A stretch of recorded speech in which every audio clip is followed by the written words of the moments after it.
Erklärvideo des Sprachenzentrums zum Thema Einstufungstest. Sie sitzen also vorm Rechner und wollen einen Einstufungstest machen. Dabei werden Fragen auftreten. Damit Ihnen nicht die Haare zu Berge stehen, hier einige Erklärungen. Vielleicht haben Sie ja schon in den Probetest hineingeschaut. Sie können das Video auch jetzt pausieren, um dies zu tun. Dort und im eigentlichen Test werden Sie Texte wie diesen finden. Damit Sie wissen, was zu tun ist, schauen wir uns erst einmal an, wie diese Lückentexte entstehen. Aus dem zugrunde liegenden Text bleiben einige Dinge unverändert erhalten. Der erste Satz, der letzte Satz und natürlich die Überschrift. Beginnend mit dem ersten Wort bleibt jedes zweite Wort unverändert. Im Test werden Ihnen 4 oder 5 solcher Texte vorgelegt.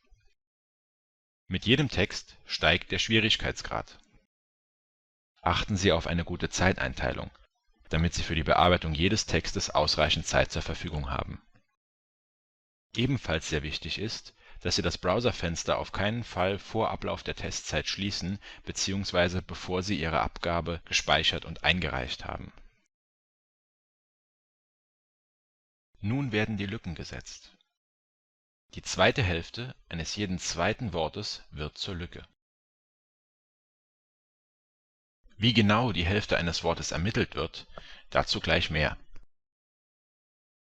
Ihre Aufgabe im Test ist es nun, diese Texte zu rekonstruieren. Dabei sind kleine Worte, wie zum Beispiel Artikel, oft sehr leicht zu erkennen. Deshalb sollten Sie auf keinen Fall bei Texten mit höherem Schwierigkeitsgrad den Mut verlieren und diese unbearbeitet lassen. Falls Ihr Einstufungstest einen Hörverstehensteil beinhaltet, achten Sie auch hier darauf, genügend Zeit für die Bearbeitung des Hörtextes einzuplanen. Ob Ihr Einstufungstest einen Hörverstehensteil beinhaltet, können Sie bei geöffnetem Test unter anderem oben links in der Navigation ablesen.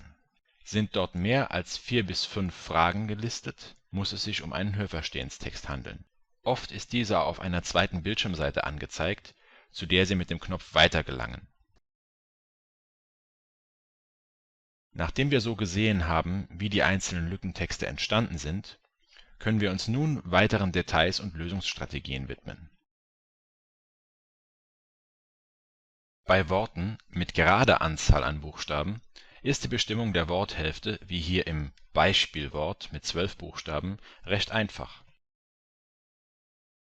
Bei insgesamt 12 Buchstaben werden die letzten 6 entfernt und damit zur Lücke.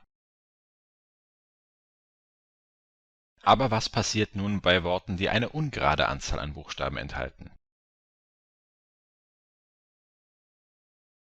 Schauen wir uns dazu ein Wort mit 5 Buchstaben an.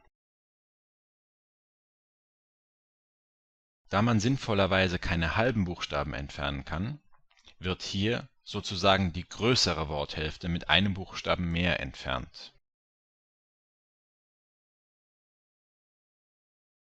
Vor jeder Lücke sehen Sie also die genaue oder die kleinere Hälfte eines Wortes.